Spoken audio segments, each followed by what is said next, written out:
안녕하세요. 간담회 임원 페퍼민트입니다. 2024년 12월 11일 오늘 아침에 어, 영상을 급하게 찍고 나갔는데 증권 분석 벤자민 그레엄 방법 설명을 제가 안 했더라고요. 어,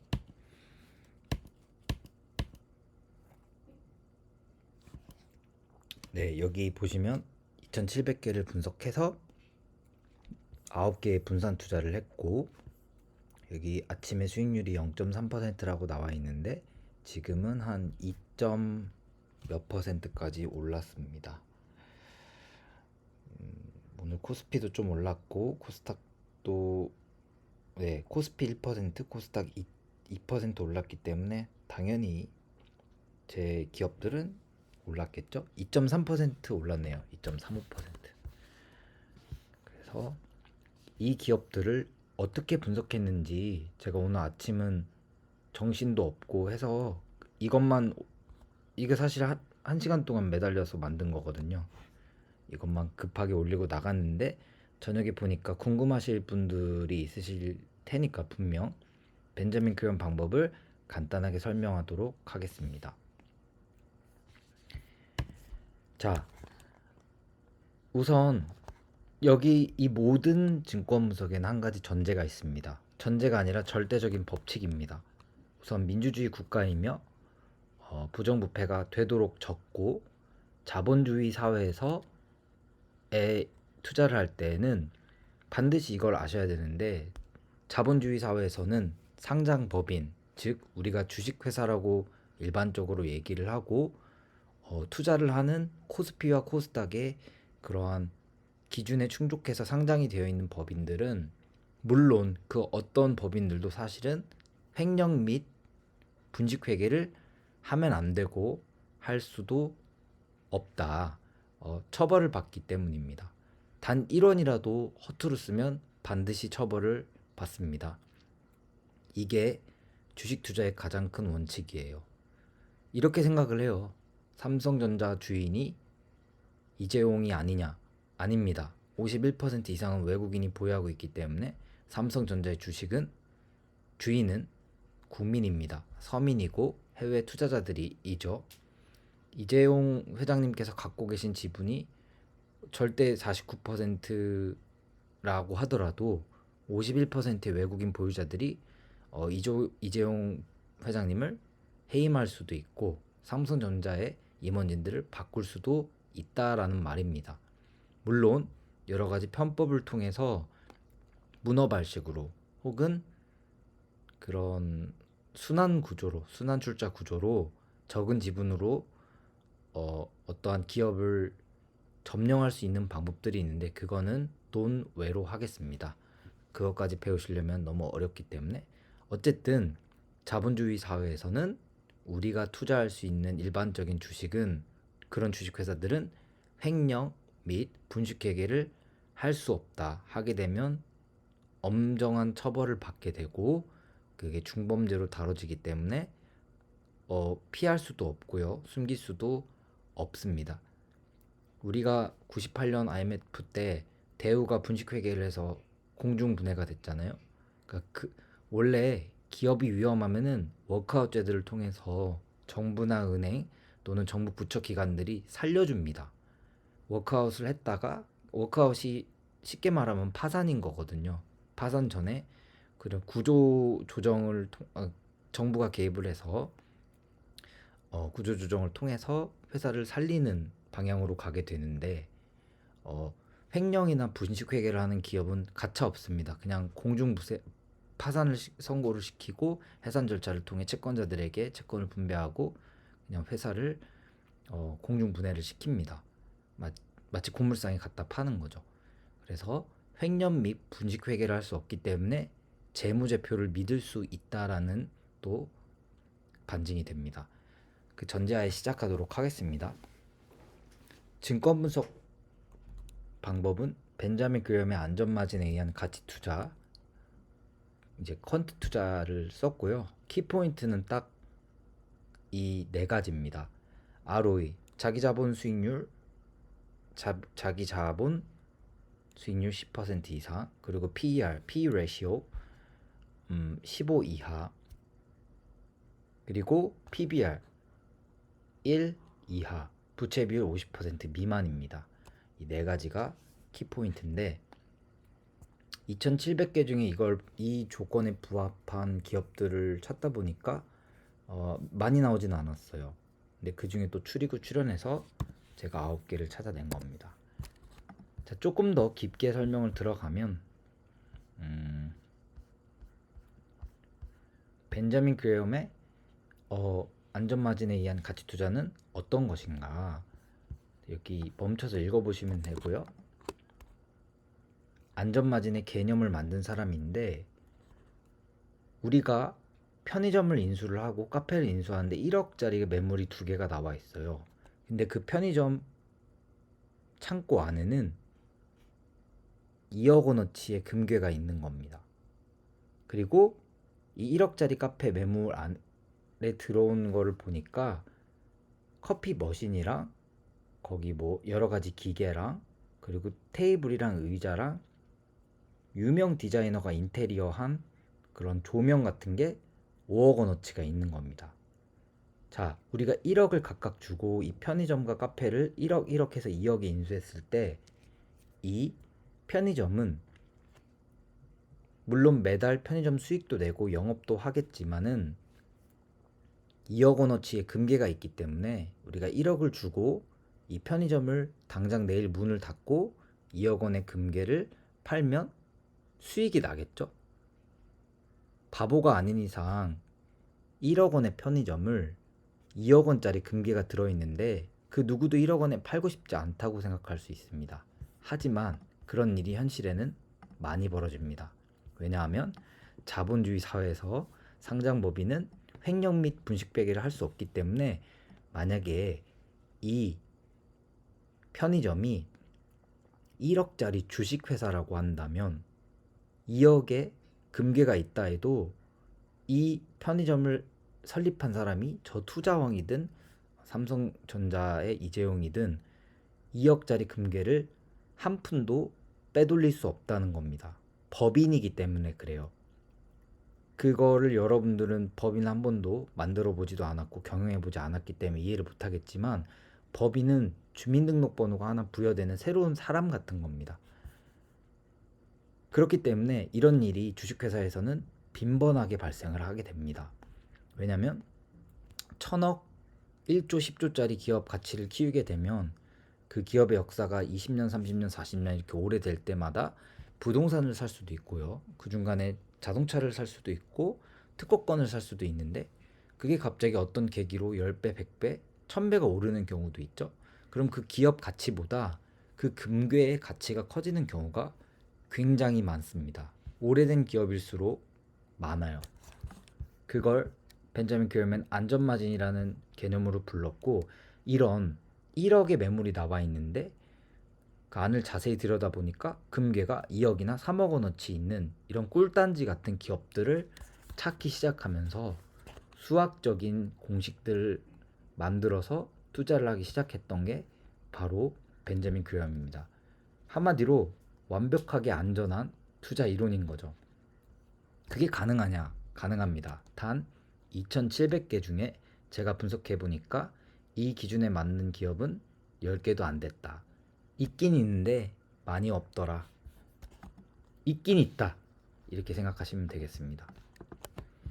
자, 그래서 안전마진의 정의는 제가 금괴랑 이 카페를 예로 들었을 때, 이 카페를 운영하려면은 커피 머신도 있어야 되는데 커피 머신이 싼 거는 100만 원짜리도 있지만 비싼 거는 몇천만 원에서 1억짜리도 있습니다. 근데 1억짜리 커피 머신이 5개 있으면 그 카페가 헐값에 1억의 매물이 나와 있다고 하면 저희 입장에서는 꿀단지인 거죠. 왜냐? 저 커피 머신 5개만 갖다 팔아도 현금 5억을 받을 수 있고 그런 카페의 소유권도 갖게 되는 거잖아요. 카페 1억에 매입하면 그 안에 들어있는 거 모든 걸 다 저한테 양도한다는 계약을 써주기 때문이죠. 이런 것들이 바로 안전마진의 쉬운 설명이 될 수 있는데, 조금 더 깊게 들어가면 안전마진은 투자자의 자산의 실체 가치보다 훨씬 낮은 가격에 매수함으로써 예기치 않은 손실 위험을 줄이는 거다. 그러니까 내가 1억에 이 카페와 편의점을 인수를 할 수 있는데 이 카페가 매출이 안 나올 수도 있고 이 편의점이 매출이 없을 수도 있어요. 그래서 순이익이 정말 적을 수도 있습니다. 하지만 그럼에도 불구하고 금괴가 들어있기 때문에 이 5억 원어치의 카페 머신이 있기 때문에 1억에 투자를 해도 금괴 2억 원어치를 건질 수 있고 1억 원어치의 카페를 투자해도 5억 원어치 기계만 팔아도 언제든지 5억을 회수할 수 있으므로 파산이나 청산을 했을 때 기업을 청산하거나 해산시킬 수 있거든요. 그 법인을 끝냈다 하더라도 나는 절대 손해를 보지 않는 그런 꿀단지 투자가 있다. 그렇게 쉽게 설명할 수가 있겠습니다. 벤자민 그레엄의 안전마진에 의한 가치 투자가 바로 그런 건데 이거 좀 어려운 거니까 넘어갈게요. 멈춰서 읽어보세요. 그래서 예시로는 이렇게 설명할 수 있어요. 내가 그 안에 그 카페를 분석했더니 100만 원이야. 그 안에 금괴가 30만 원어치가 있어.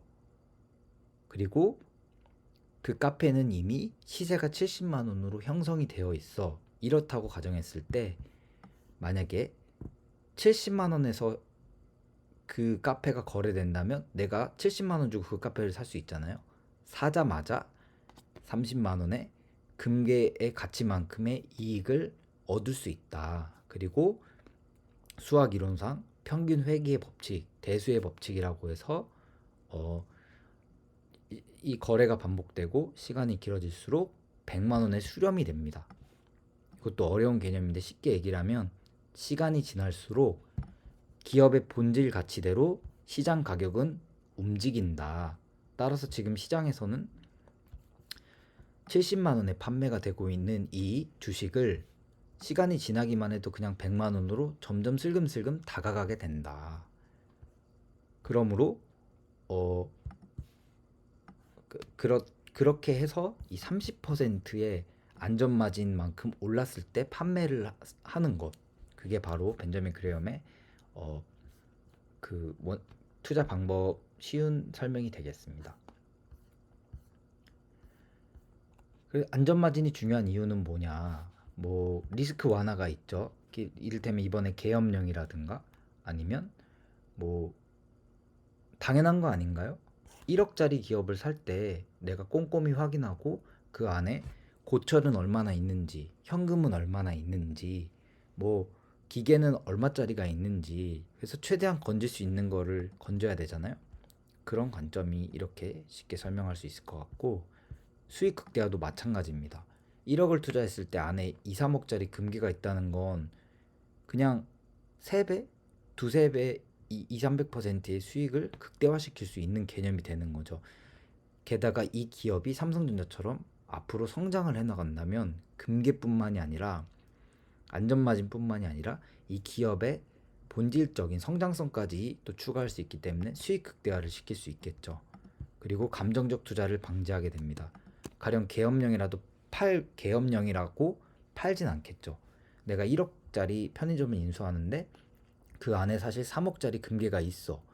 그래서 1억짜리 편의점을 사자마자 내일 당장 팔든 안 팔든 나는 그 금괴에 대한 권한이 있는 거잖아요. 1억에 샀으니까 내가 그 카페 주인이니까. 근데 갑자기 계엄령이 발동을 했어. 중국이랑 미국이 전쟁을 해. 아니면 우리 카페가 속해 있는 한국이 갑자기 정세가 불안해지고 북한이 미사일을 쐈어. 그렇다 그 금괴가 없어지나요? 아니죠. 마찬가지입니다. 근데 사람들은 그 주식을 팔아요. 왜냐하면 그게 금괴가 있는지 모르기 때문입니다. 그래서 이런 공식들을 통해 충분히 안전마진이 있는지를 분석을 여러 각도에서 하고 금괴가 확인이 됐다라고 했을 때는 전쟁이 나든 뭐가 됐든 감정적으로 제가 그 기업을 1억에 사서 3억짜리 금괴가 있는데 계엄령이 선포되든 전쟁이 나든 팔 필요가 없다는 겁니다. 이 1억짜리가 갑자기 5천만 원으로 떨어졌어. 내가 1억에 샀는데 사람들이 다 야 너네 가게는 이제 너네 나라는 전쟁이 나서 너가 인수한 편의점은 이제 5천만 원밖에 못 받을 거야라고 했을 때 여러분들을 흔들리시나요? 3억짜리 금괴가 있잖아요. 그죠? 그러니까 그런 개념이 되겠습니다. 그래서 이거 읽어보시면 될 것 같고요. 이 DCF라고 하는 할인된 현금 흐름, 여기서부터는 워렌 버핏의 고등 가치 투자로 넘어가야 되기 때문에 그리고 이건 회계사 2차 시험에 나오는 현금 흐름을 할인하는 방법입니다. 이 계산식은 원래 어렵고요. 회계사 2차 시험에 나오는 건 1차 시험보다 더 난이도가 높은 고난이도의 계산식들이 나오곤 하는데 어려우니까 넘어가도록 하겠습니다. 그리고 어차피 이거 몰라도 됩니다. 본질적인 내용만 파악하면. 그래서 기업의 본질 가치를 계산할 때는 과거의 재무제표를 분석을 한다. 보통 10년치를 분석을 합니다. 그래서 수익성, 자산, 부채 등을 다 분석을 하고 여기 PER, PBR 나와 있죠. 그래서 상대적 지표를 활용을 하고 저는 이걸 활용을 했죠. 그리고 할인된 현금흐름 DCF 모델을 사용해도 되는데 그럴 바에는 저는 그 버핏의 고등급 가치 투자로 넘어가면 되니까 이거는 안 사용합니다. 이거 자체가 어떠한 좀 진리 같은 거예요. 되게 이걸 아는 사람과 모르는 사람, 이걸 잘 계산하는 사람과 모르는 사람은 원숭이랑 워렌 버핏처럼 투자 실력이 엄청난 차이가 날 정도로 어렵습니다. 근데 이거를 벤자민 그램도 했다는 거죠. 그걸 버핏이 배웠고, 그리고 보수적인 가정, 본질 계산, 우리가 금계를 계산할 때 보수적으로 해야 되고, 우리가 1억에 카페를 인수하든 편의점을 인수할 때 평생 가장 높게 나왔던 매출을 기준으로 우리 물건을 분석하지 않잖아요. 우리는 투자자이기 때문에 가장 매출이 안 나왔던 때를 염두하고 최악의 상황을 염두하고 투자를 합니다. 그런 성향이 남아 있는 겁니다. 그래서 매수 가격 같은 경우는 일반적으로 본질 가치보다 20에서 50% 낮은 가격을 목표로 한다. 통상적으로 벤자민 그램은 30%를 얘기를 합니다. 그러니까 즉 1억짜리 편의점이라는 걸 인수를 할 때 적어도 20에서 그러니까 2천만 원에서 5천만 원어치의 금괴가 들어 있어야 되는 거죠. 아니면 냉장고가 들어 있어야 되는 거죠. 이해하셨죠? 그러니까 내가 1억에 투자를 했지라도 2천에서 5천만 원은 언제든지 건질 수 있는 그런 내재 가치가 있는 그런 기업에만 투자를 한다라고 이해하셔도 무방합니다. 그리고 기업이랑 산업성의 안정성에 따라서 안전마진 비율을 조정한다. 가령 반도체 산업은 안전마진을 좀 더 높게 잡고, 그리고 고리타분한 식품 산업, 뭐 음료수라든가 오뚜기라든가 이런 것들은 안전마진 비율을 뭐 좀 더 적게 한다든가 뭐 그런 것들이 있겠습니다. 그래서 벤자민 그램의 가치 투자 철학은 저평가된 주식을 매수한다. 아까 저평가된 카페를 찾았죠? 그러니까 3억짜리 금괴가 있으면 그 편의점은 3억의 매물이 나와 있으면 본전인 거잖아요. 근데 2억도 아니고 1억에 1억의 매물이 나와 있다고 가정을 했죠. 그런 것처럼 3억짜리 금괴가 있는 카페가 1억에 나왔다는 거 엄청나게 저평가가 된 거예요. 헐값에 나온 거죠. 그런 걸 찾는다라는 겁니다. 그리고 그런 게 있다라는 겁니다. 그 언제나 그 어느 시점에도 있다는, 그런 게 없을 때 워렌 버핏은 지금처럼 현금으로 바꾸기 시작합니다. 그러니까 미국 주식시장에 그런 게 없거나 매우 적다. 그래서 워렌 버핏의 자산을 담을 수가 없다. 200조 원이니까 워렌 버핏이 가용하는 그 현금이 100조 원 정도 될 거 아닙니까? 100조 원으로 투자할 수 있는 기업이 없다는 거예요. 이런 제가 찾은 이런 기업들은 이런 진양제약, 워렌 버핏은 왜 진양제약, 신일제약 이런 거 투자 안 해? 벤자민 그램의 조건에 맞잖아. 이거는 5천조밖에 안 되는 기업입니다. 5천조, 100조, 그러니까 5천억, 100억밖에 안 되는 그런 작은 회사예요. 뭐 며칠 전에 코코볼님께서 분석하신 FNF 1조 10조밖에 안 되는 기업입니다. 워렌 버핏이 그거를 전부 다 그럼 투자하면 되지 않냐. 그 기업이 좋은데 코코볼님께서 분석하신 FNF도 좋거든요. 왜 못하냐면 외국인은 어차피 몇 퍼센트 이상 못 갖고 있고 대주주가 되면 세금도 까다로워지고 여러 가지 보고를 해야 되고 법적인 규약이 많습니다. 그래서 몇 퍼센트 이상을 투자를 못 해요. 그러니까 워렌 버핏이 운영하는 자본이 크기 때문에 큰 기업들에 한 번에 투자하는 게 낫지, 작은 기업들을 자기들이 인수를 해버리면 그 골칫거리가 커지거든요. 그러니까 그거는 또 어려운 거니까 넘어가겠습니다.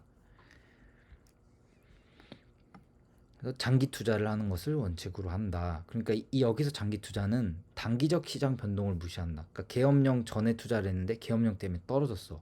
무시한다는 겁니다. 그러니까 트럼프가 1월에 당선했는데 갑자기 한국 기업을 철퇴를 내리겠대. 관세를 올리겠대. 무시한다는 겁니다. 왜냐면 5년 뒤에 트럼프는 그만두기 때문이죠. 그러니까 장기 투자라는 건 그런 관점을 얘기를 하는 겁니다. 모든 리스크가 평균에 회귀되는 시점. 그리고 분산 투자는 다양한 종목에 투자해서 개별 기업의 리스크를 분산한다는 건 원래는 굳이 그럴 필요가 없어요. 근데 제가 언급드렸듯 9개를 찾았잖아요. 이 기업. 이 벤자민 그레엄의 방법에 맞는 기업이 9개이기 때문에 9개의 분산 투자를 하는 거지. 만약에 한 개만 찾았다면 한 개에 투자하면 된다라는 게 워렌 버핏의 그런 주장이고 이론이고, 그리고 벤자민 그레엄은 아니다. 다양한 종목에 반드시 투자해야 된다. 그래서 개별 기업의 리스크, 여기서 개별 기업의 리스크가 뭐냐면 한국에도 그런 게 많아요. 또 재벌 기업들이 그런 경우가 많은데 횡령과 분식 회계를 하면 우리가 아무리 올바른 증권 분석을 해도 회사 주인이 마음먹고 빼돌리는데 어떻게 그거를 찾을 수 있겠어요? 횡령과 분식 회계는 되도록이면 거의 다 잡히는데 문제는 회계 기술이 발달하고 경영자들이 양아치인 경우가 있어요. 그 두 가지가 맞물리면은 과대 계산 같은 것도 할 수 있습니다. 가령 이런 거죠. 제가 1,000억짜리 회사를 운영하고 있는데 우리 회사는 커피 회사야. 근데 커피를 1,000억짜리 회사를 내가 운영하고 있고 1년에 100억씩 현금이 쌓이고 있어.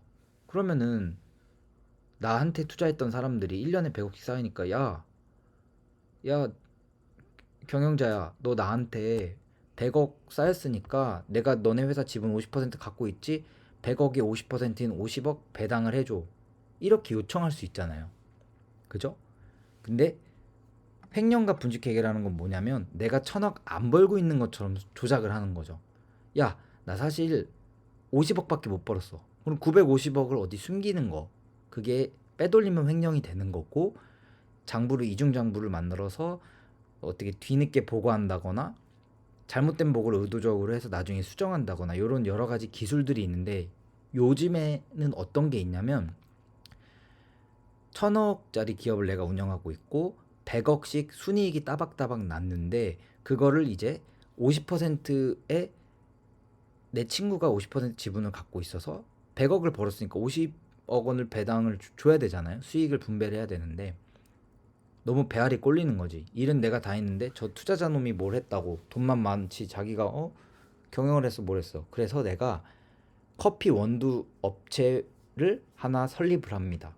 사촌을 시켜서. 그래서 이렇게 얘기를 하죠. 야, 우리가 원두를 1년에 30억 원어치씩 그 구매를 하고 있는데 너가 회사를 만들어서 원두 회사를 하나 차려.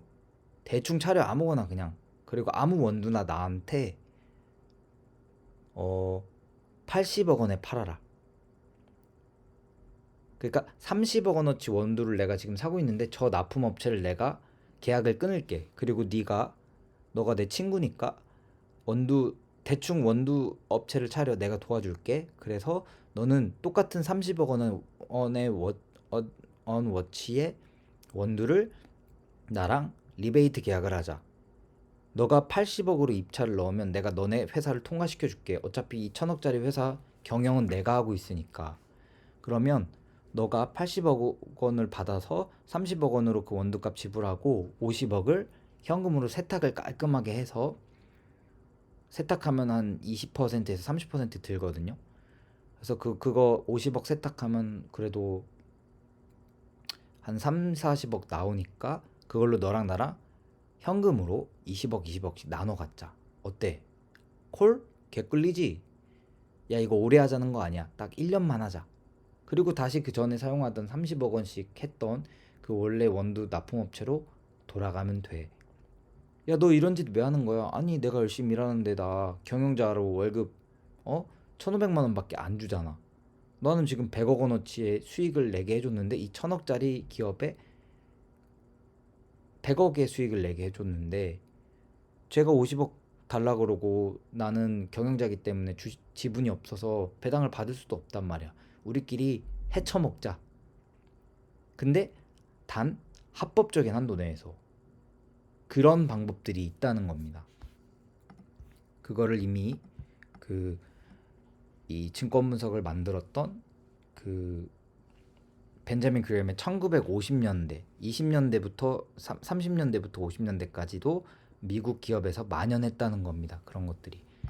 그런 것뿐만이 아니라 여러 가지가 엄청 많아요. 그 리스크를 분산하기 위해서는 이게 맞다라고 해서 분산 투자를 언급을 했던 겁니다. 그리고 이게 확실히 포트폴리오 이론으로 재증명이 됐죠. 안전하다고. 그리고 감정 통제는 똑같습니다. 뭐 계엄령 때문에 무서워서 갑자기 판다던가 뭐 그럴 이유가 없죠.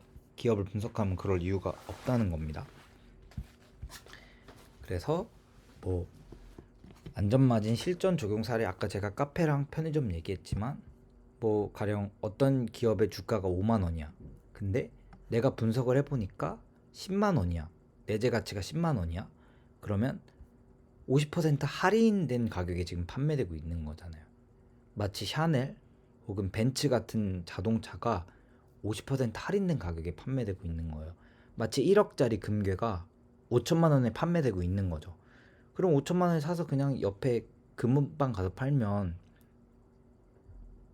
50% 수익이 나는 100% 수익이 나는 거죠. 그죠? 왜냐면 5천만 원에 사서 1억에 파는 거니까 100% 수익률인 겁니다.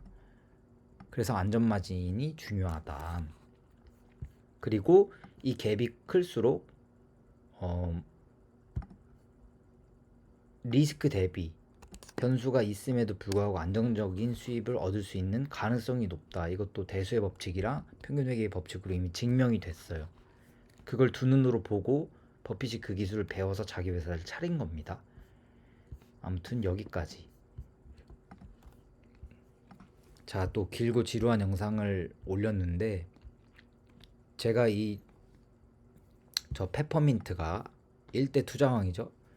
이 간담회 채널을 만든 이유, 투자왕 간담회 채널을 만들고 두 번째 투자왕을 선발하기 위해서 여기 투명하게 이 투자 내용을 올리고 저보다 수익이 높은 사람들, 저보다 장기간 수익이 높은 수익을 냈던 것을 이 채널에 증명하는 임원을 두 번째 투자왕으로 세우기로 마음을 먹은 이유 중에 하나가 바로 이런 교육을 하기 위해서고 이런 교육을 통해서 그 누구든지 일반적인 사람들도 충분히 안전하고 마음 편한 투자로 너무나 쉽게 주식이 됐던 코인은 좀 어렵지만은 그 미국 주식이 됐던 한국 주식이 됐던 채권이 됐던 수익을 낼 수 있다는 것을 직접 보여드리고 또 남들이 내는 것도 보여드림으로써 여러분들이 올바른 투자를 하는데 좀 절대적인 기준점과 좀 도움이 되길 바라는 마음에 시작한 거거든요. 좀 지루하더라도 이런 게 정말 중요합니다. 그래서 결론적으로 이 모든 공식들을 보았을 때 여기 이거 뺄 뻔했네요. 그래서 이제 이렇게 멈춰서 보시면 여기 안전마진은 이렇게 계산식이 있다. 아까 했던 거고요. DCF 모델 같은 경우는 이런 공식을 씁니다. 근데 여기서 가장 중요한 거는 discounted cash flow라고 해서 이거를 구하는 게 굉장히 어려워요. 왜냐하면 할인율, 기업의 자본 비율도 제가 정해야 되고요. 모든 기업의 자본 비용이 다 다를 거 아닙니까? 가령 이를테면 이 황금 ST와 남아산업이 자본을 빌릴 때의 그 이자율이 다 다를 거란 말이에요. 그런 개념으로 이해하셔도 되고, 더 어려우니까 넘어갈게요. 그리고 해당 연도의 자유현금 흐름, 이것도 네, 아무튼 그렇고, 예측 기간도 그렇고, 그래서 이제 최종 가격이 나오는 건데, 이 공식도 쉽게 하면은 대충 넣어서 계산을 할 수가 있는데, 어렵게 파고 들어가면 끝이 없고요. 저것도 약식 계산법입니다. 그리고 벤자민 그램의 이제 주식가치 평가 공식, 이것도 어렵게 얘기를 하면 EPS가 있어요. 주당 순이익인데 주식을 단기 순이익으로 나눈 걸 겁니다, 아마. 거기 곱하기 8.5, 무성장 주가 배수라고 뜻하는데, 기업이 성장을 안 한다는 전제 하에 평가되는 PER 지수의 평균값을 얘기를 한 것 같아요. 그러니까 현재 이것도 어려우니까 넘어갈게요. 그리고 예상 연간 이익 성장률 같은 경우도 어떻게 구할 거예요? 성장률 5%를 때릴 겁니까? 삼성전자는 지난 20에서 40년 동안 30%, 20에서 30% 이상씩 성장을 했거든요. 그러니까 성장률을, 오뚜기 같은 경우는 반대로 지금 이익률이 당기순이익이 3.5%에서 5% 안팎입니다. 성장을 안 하고 있다는 거예요. 그리고 성장을 한다 해도 당기순이익과의 관계가 거의 없거든요. 그렇기 때문에 성장률을 계산하는 것 자체가 워렌 버핏 쪽으로 좀 넘어가는 겁니다. 이 기업이 앞으로 얼마나 성장할 것인가를 분석하는 건 정말 전문가의 영역이고, 대부분의 전문가도 다 틀립니다. 버핏만 맞춰요. 그렇기 때문에 이게 너무 성장률 쪽으로도 가면 안 된다. 제가 그건 어려운 거, 저 페퍼민트가 1대 투자왕이었으니까 나중에 알려드리도록 하겠는데, 한두 시간으로 안 됩니다. 1, 2년으로도 안 돼요. 그래서 이런 것들이 있다. 이런 것들을 추산해내고 찾아가는 과정 자체가 이미 미친 듯이 어렵기 때문에 이 공식을 대충 할 수는 없다. 근데 어쨌든 여기 그냥 때려 박을 수는 있어요. 성장률 5% 때리고 5% 이상은 성장할 테니까, 어떤 기업이든. 보통 3.5% GDP는 넣어도 되거든요. 그래서 3.5%로 보수적으로 잡아도 됩니다. 성장을 안 한다고 가정을 하는 거죠. 아무튼 뭐 여러 가지 이론들이 있는데, 이렇게 해서 하면 이렇게 주식의 가격이 분석이 됩니다. 그리고 내가 지금 주식을 사려고 봤더니 지금 주식의 가격이 3만 원이야. 그럼 내가 분석한 내재 가치가 92,000원이기 때문에 3만 원에 투자하는 거는 사자마자 거의 200%의 수익을 기대할 수 있는 거잖아요. 그렇게 나아가는 건데, 내가 92,000원의 그 기업의 가치를 분석을 했는데 지금 현재 주식시장을 보니까 그 주식이 20만 원이야. 그러면 2배 이상 비싼 거기 때문에 투자할 이유가 없는 겁니다. 그런 개념으로 딱 수학적으로만 투자를 했던 게 벤자민 그램입니다. 그리고 이제 제가 요번에 이렇게 아까 했던 거, 벤자민 그램이 권장하는 PER과 PBR 기준이라고 해서, P/E 레시오는 이제 당기순이익 곱하기 N년일 거예요. 그리고 PBR은 주가 순자산 비율 해서 뭐 아무튼 하는 건데, 여기는 벤자민 그램 같은 경우는 15로 PR을 잡았고, 저도 15로 잡았고, PBR은 1.2로 잡았는데 저는 1로 잡았습니다. 그러니까 이게 낮을수록 투자할 가치가 높은 겁니다. 그리고 곱해버렸네요. 이거 곱했는데, 네, 아무튼 네, 곱할 필요가 없죠. 저는 1로 설정했으니까. 이건 안전 기준 이내. 그러니까 이게 아마 PER이 되는 거예요. 아시겠죠? 22.5보다 낮아야 된다. 그러니까 PER 곱하기 PBR이 22.5보다 낮아야 된다. 저는 여기를 1로 잡았으니까 PR을 15로 잡았고, 그러면 무조건 곱해봐야 15겠죠? 엄청 보수적으로 잡은 겁니다. 하지만 벤자민 그램 같은 경우는 이 PER이 쉽게 얘기를 하면 기업이 1년 동안 버는 현금을 몇 년 안에 회수할 수 있는지. 그러니까 기업을 투자했을 때 1년 동안 기업이 만약에 100억을 벌어. 그러면 15년 안에 회수할 수 있어야 된다. 그럼 그 기업의 시가총액은 1,500억 원이어야 되는 거죠. 이해하셨죠? 내가 1,500억 원을 주고 그 기업을 사면 매년 100억씩 원금이 회수가 되는 거야. 그럼 언제 다 회수가 끝나? 15년 뒤에 내 통장에는 1,500억 원이 모여 있겠죠. 100억씩 15번이 찍혔을 테니까. 그리고 나는 1,500억짜리 기업도 갖고 있겠죠. 둘이 합치면 얼마? 3천억 원이 되는 겁니다. 그 원금 회수까지 걸리는 시간이라고 봐도 무방합니다. 그러니까 원금 회수까지 걸리는 기간이 1,000년이면 좋겠어요? 아니면 5년이면 좋겠어요? 짧을수록 좋죠? 네, 그런 개념입니다. 그래서 뭐 이런 것들이 있다. 어차피 그 벤자민 그레엄의 증권 분석 같은 경우나 현명한 투자자가 책이 엄청 두꺼운 게 2권입니다. 증권 분석 지금 기억이 잘 안 나는데 어쨌든 엄청 두꺼워요. 엄청. 그거 다 읽어보시면 이런 공식이 수도 없이 나오니까 그 공식들을 다 공부해 보셔야 되고, 이건 제가 챗GPT한테 이 영상을 찍으려고 물어본 겁니다.